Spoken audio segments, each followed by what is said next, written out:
Hi, welcome to the Radiant Relationship Show.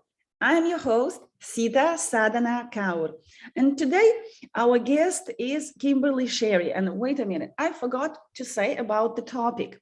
We actually exploring the topic of how to recover your grace after the breakup. And my guest, I already said, Kimberly Sherry, who is an international energy healer. She's actually a very powerful energy healer and helped me a lot. And she is a best-selling author, and her book is Access Your Ultimate Power, The Blueprint to Infinite Intelligence. Is very valuable and has describes the her infinity system, which Kimberly developed. So we are going to talk about how to heal after the breakups, and welcome, Kimberly. My honor. Thank you for allowing me to be here. So yeah, let's start. Your book, you write about your story there, and it's actually a very powerful story.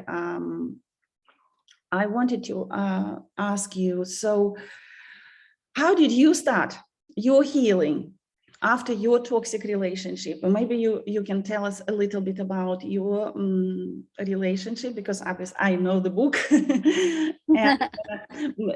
yes, like in the book, like in the book we describe, you have a very good description, but there is so much things are happening behind the words, and there's a lot of work done after you produce a little book or big book. There's the story is so much bigger behind. Yeah. Well, my relationship is maybe a little different than a lot of people. I married into a religious cult. That was the only way you could have sex. So we decided to get married, and I was ended up being married to him for about 25 years. And the second year of our marriage, unbeknownst to me, I found this out later, he started cheating on me.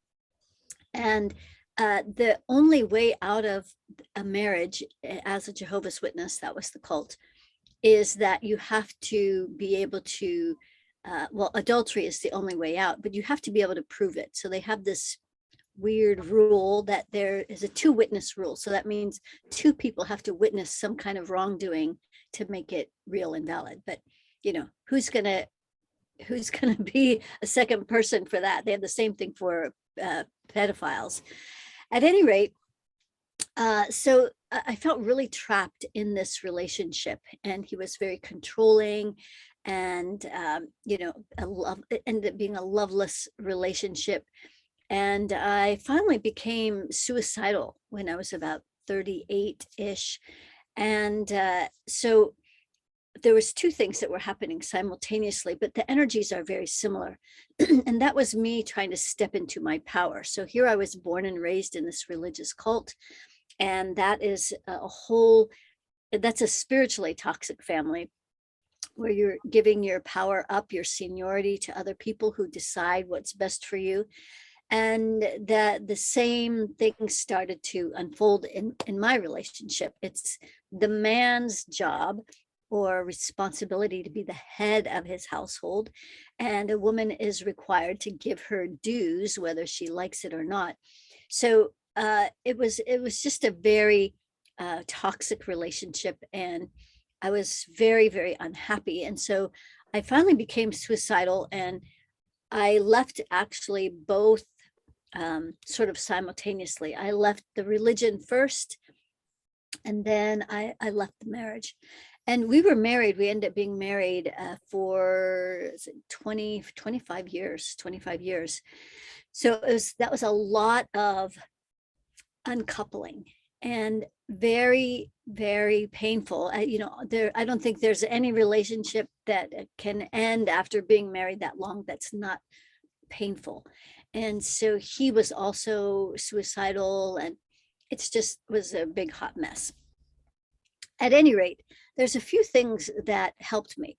So one is I started to learn about the school of went to a psychic school, which was previously forbidden by this religious cult.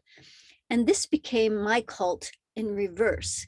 So in this clinic, I would go and sit in line to do readings, and all the people that came to the clinic, they became like a mirror to show me the places in me that wanted healing and wanted more love and acceptance. And so little by little, I healed myself in that way. So that was one really important way that I did a lot of healing. Another way was through plant medicine. So with ayahuasca was a big one. Before that was peyote and these are all done in ceremony.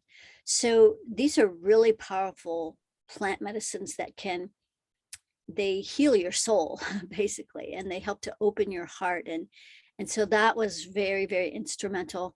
And then the last thing that was very helpful was developing this system that I now have that has its foundation in Dr. David Hawkins' Scale of Human Consciousness. He wrote the book Power versus Force. Maybe some of your people watching this are familiar with that book. But that scale only went to 1,000. And so after 25 ayahuasca journeys over 5 years, I broke through that scale so that now the new scale breaks through to infinity at 250,000. So this is how I've been able to accelerate my own growth, evolution, expansion, is by measuring everything. Everything can be measured. You can find out and discover what's bringing those vibrations down as to, where you're stuck. And it's just a really much faster way of helping people to heal, whether it's from a breakup or whatever. It's really helps to accelerate things. So those are my main journey in an abbreviated thing. And I am going to, and look, this is very, very, very valuable, and it's you have an amazing journey. I'm just gonna bring up now what you've done for me when we first met, because I was so hurt. I was not in my body. I was only 15% in my body. Yeah. That's very common, actually. Yeah. So that was like, I didn't know what I was doing because I was not here. Right. It's a way that a lot of people use to cope with emotions and feelings that are overwhelming. In a breakup, there's so much bitterness and anger, and maybe there's a lot of fear, like, what do I do now? How do I take care of these kids? And it's a lot of fear. So we'll often leave our bodies just connected by a thin thread, but then, as you know, then there's nobody home to receive all the messages that are trying to direct us which way to go, how far, how fast, with someone, without someone. So we can't hear those messages if we're not home. Yes, we can't hear those messages. I had a very, I realized that my ego was a bit more overinflated because you're trying to overcompensate for, it's like you're in this constant fight, constant defeating yourself from invisible forces. You see danger everywhere. And my decisions were more like fear-based decisions, and I didn't really hear any proper guidance. But I thought I was hearing the guidance. Well, there was some guidance which has guided me to you. That's good. That was good.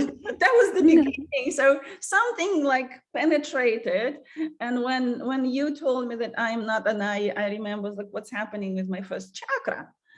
And you're like, hey, you have no grounding cord. It's shocking how many people are not grounded. Even advanced healers, they say, well, I meditate every day. I don't know how that's even possible. Well, what happens when a lot of people go to meditate is they use it as an opportunity to leave their bodies. And so then they feel great because they're not connected to all this stuff. And then they think that meditation is helping when it's not, because if you don't have a grounding cord because you have so much fear, all that energy has no place to go. It just goes around and around and around. And so it's vital that we are grounded. So we have a place to release all of this anxiety, uncertainty, doubts, fears, anger, and so that we can get back in our bodies. Yeah. Yeah. Super important. Yeah, that was crucial for me as recovering and trying to find my bearings after 10 years of very also toxic relationship, abusive relationship, because I couldn't, when you grounded me finally, and I came back into my body, I could actually face the mess. Yeah. I had the strength to face the mess and to start slowly working on it, because you can't run away from it. There is a lot of work to be done. Yeah, you can't bypass this stuff. A lot of people think, oh, that was so long ago. I've gone past that. Well, if you're not fully loving yourself, and you're potentially not even in another relationship, there's still work to do. And I think probably one of the hardest things that women struggle with after a relationship are all of the self-judgments they're holding against themselves. They feel unlovable. Maybe they don't feel like a woman anymore. They don't feel beautiful. They just feel like crap. And all of this stuff, if we're holding it right here in our hearts, we are not going to be able to love ourselves. And I want to just share a very, very important paradigm shift that has happened, is happening. And we talk a lot about waking up. It's all ascension, evolution, expansion. Well, a big part of this is coming out of this amnesia program, is what I call it. And the higher powers that be, we can all feel this oppressive energy on the planet. They are completely averse to heart energy, which is the feminine. And they want us to forget that we have the ability to self-generate love. So most women, or it's been the old paradigm that women get into a relationship so that we feel loved, so that we feel adored, so that we feel beautiful, so that we can feel all these things that we're not feeling. And if that's the case, you're always going to end up empty in the end, because it's not somebody else's job to make us feel this way. This is where we can self-generate love and adoration and adore ourselves right here in our hearts, so that we fill ourselves up. We're not going on the outside to feel loved, to feel adored. It all happens right here. And then when we fill ourselves up, then we are going to reflect that out into the world.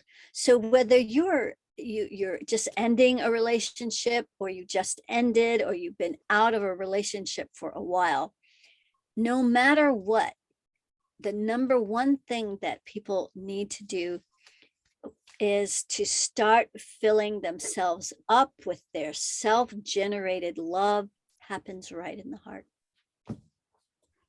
Yes, it took me a while actually to get to the heart, because even my heart was shut down when I left a relationship. And of course, I felt ugly. I felt not like exactly everything what you described. This is how I felt. And a man was my source of love.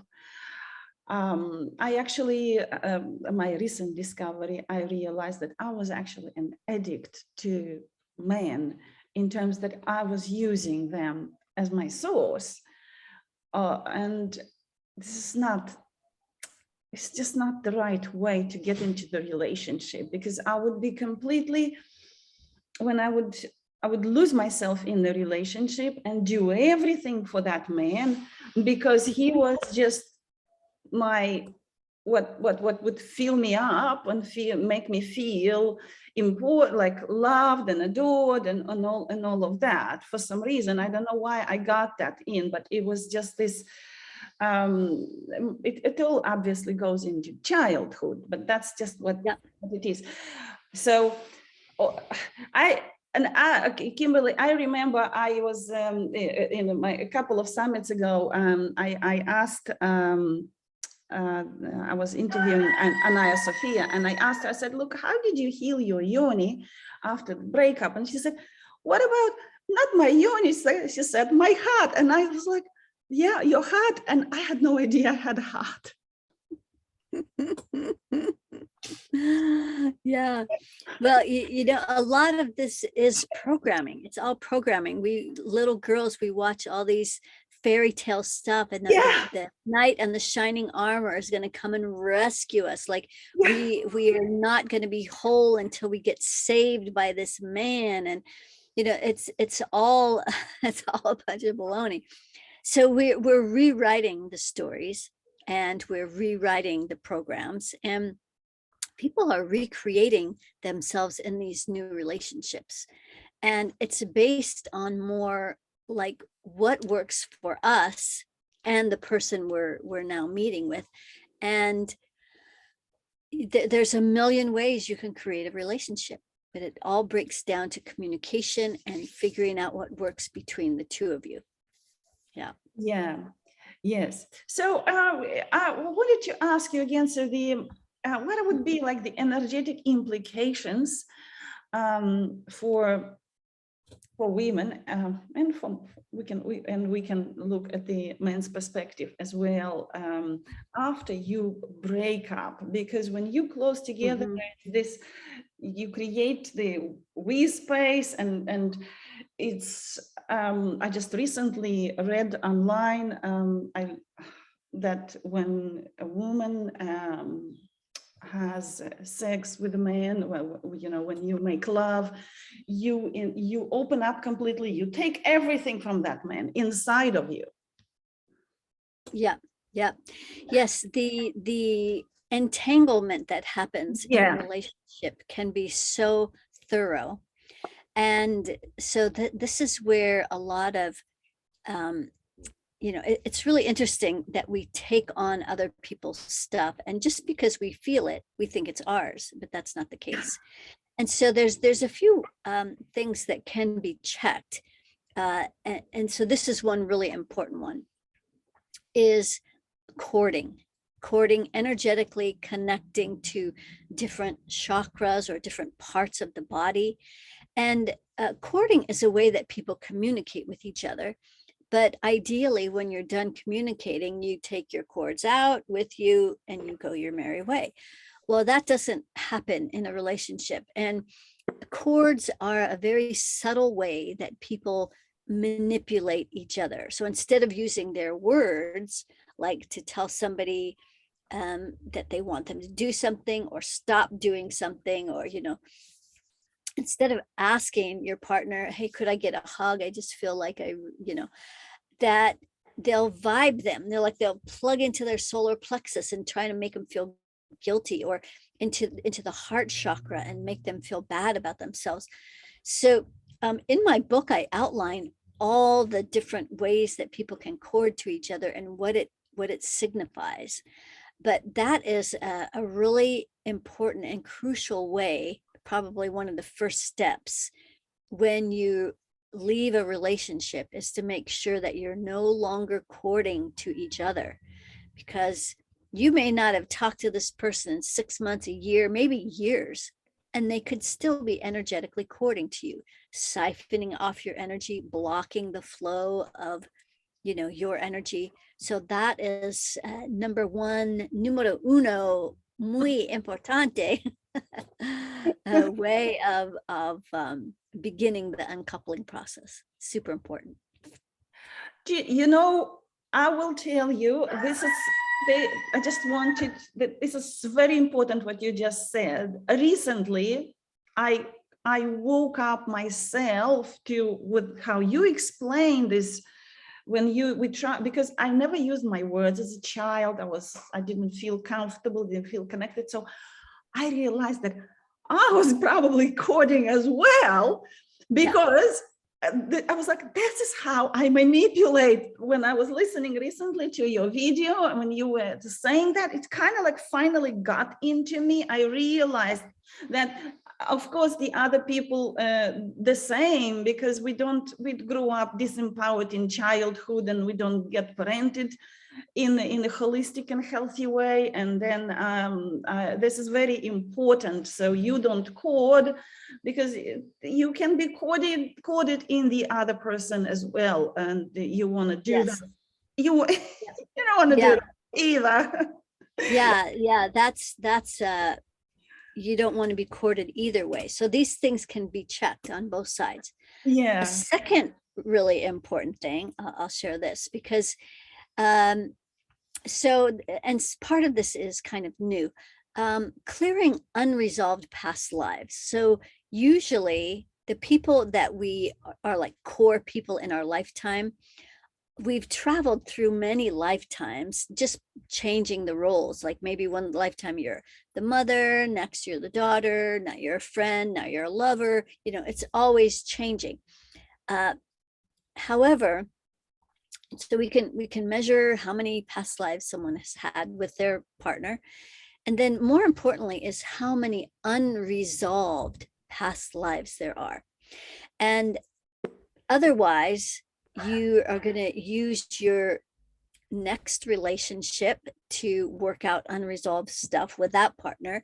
And this other partner just might be a really bad sticky point. I know you're still raising children together. Ideally it's together, but you still have communication with them. And so when these unresolved lifetimes are cleared, you don't have to keep trying to work out the karma. It's like a shortcut. You just clear all that stuff, and now you can come with a clean slate. And then a new aspect to this is, so like maybe we have unresolved lifetimes with a partner, so we clear that. But a new thing is that they might have unresolved lifetimes with you. But instead of clearing them, we find where it lives in you and clear that. And so then that's a whole nother level of clearing all this old garbage. And the most fascinating thing is all the things that we clear, you'll see are the same patterns that were in your marriage or your relationship. And, it will all make sense. It's pretty fascinating, but it makes everything go way smoother. For sure. It for sure. The more healing you do, the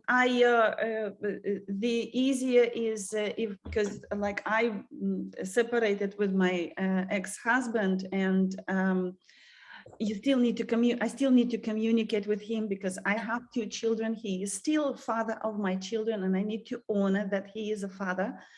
And the more I healed between us, the easier this communication becomes. It just becomes, you can take care of what it is really right now, rather than taking care of all the stuff and then perpetuating even more garbage, because that garbage creates more garbage. Right. Blaming and all of that, guilt trapping each other, and it's your fault, or no, it's your fault.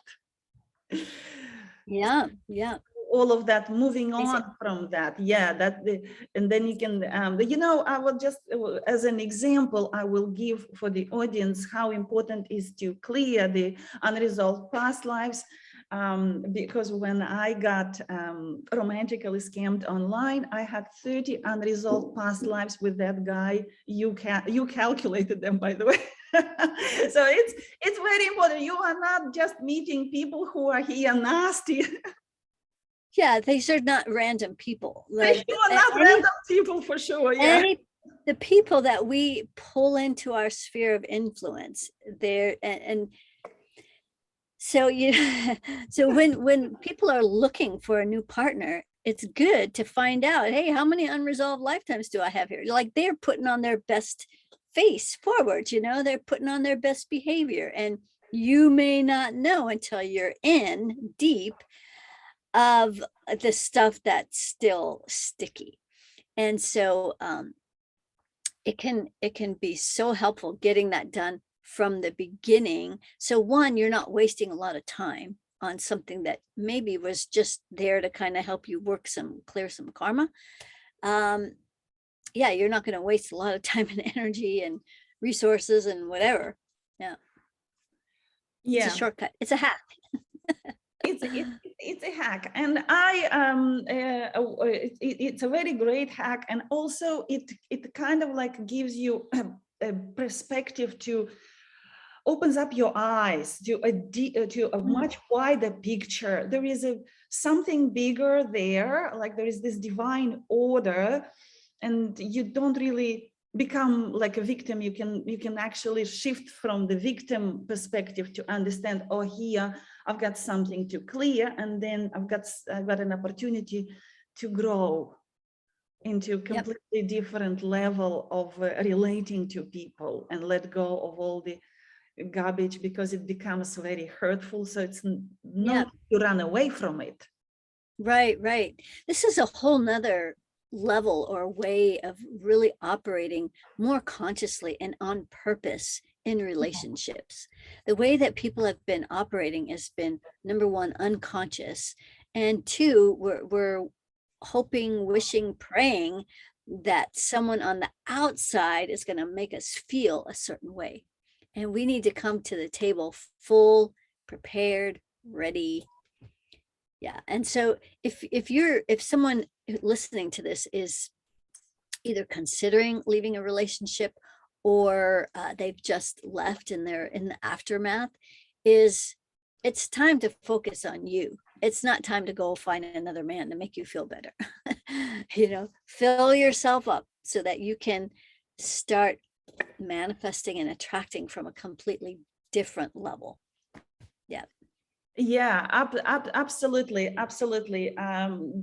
Just hang on and do not go until you do your homework. And I want to share that I thought I've done a fair bit of homework, and the next relationship proved that no, I had to go back to the drawing board. And then the next relationship sent me even more deeper inside to receive the inner gifts inside, to understand myself more and more. So this is what Kimberly is saying, it is very, very important to focus on yourself and to be with yourself, no matter how hard it is.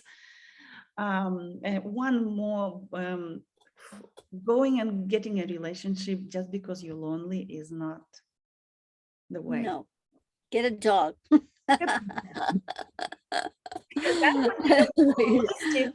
Cat. What's that? Or a cat. I'm saying, or a cat. I've got 3 cats. Get something that not so yeah. They can give you so much unconditional love. It's amazing. Yeah. And I was going to bring up something else for those of people out here who are like, they're ready. They've done a lot of work, but now they just can't seem to pull in that person. This is a really great way of getting back out there, so to speak.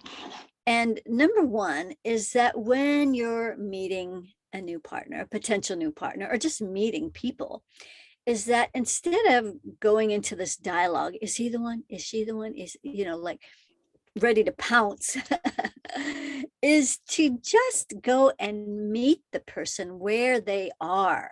Like, don't have any expectations. You're just going to learn, to have some fun, to get on an adventure without the expectations. It's the expectations where people start to feel smothered. They start to feel like trapped, all of those things. But if you go into this, that, hey, we're just exploring, we're just going to enjoy each other's company, meet each other where you're at without any expectations, and go from there.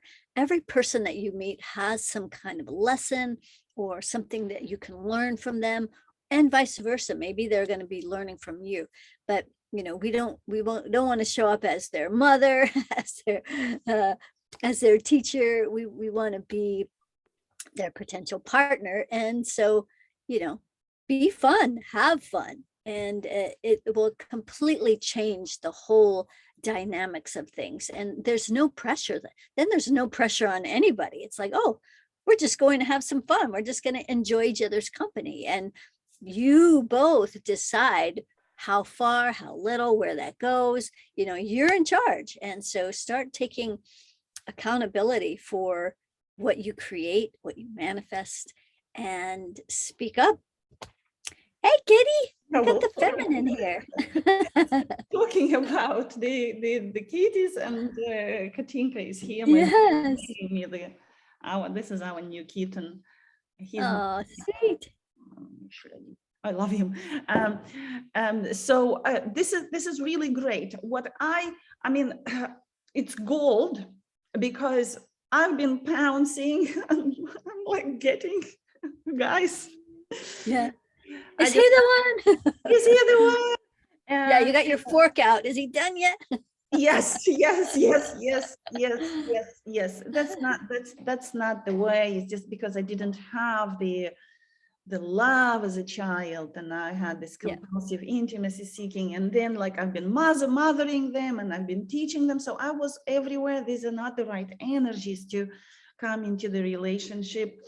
That's why I really loved your recent we spoke about your YouTube video. I think I'm going to include it as the link, the link to your Kimberly recorded a very valuable healing. She has a YouTube channel where she posts healings every week, and it's actually free, and the link is going to be below this video. But also Kimberly has a gift.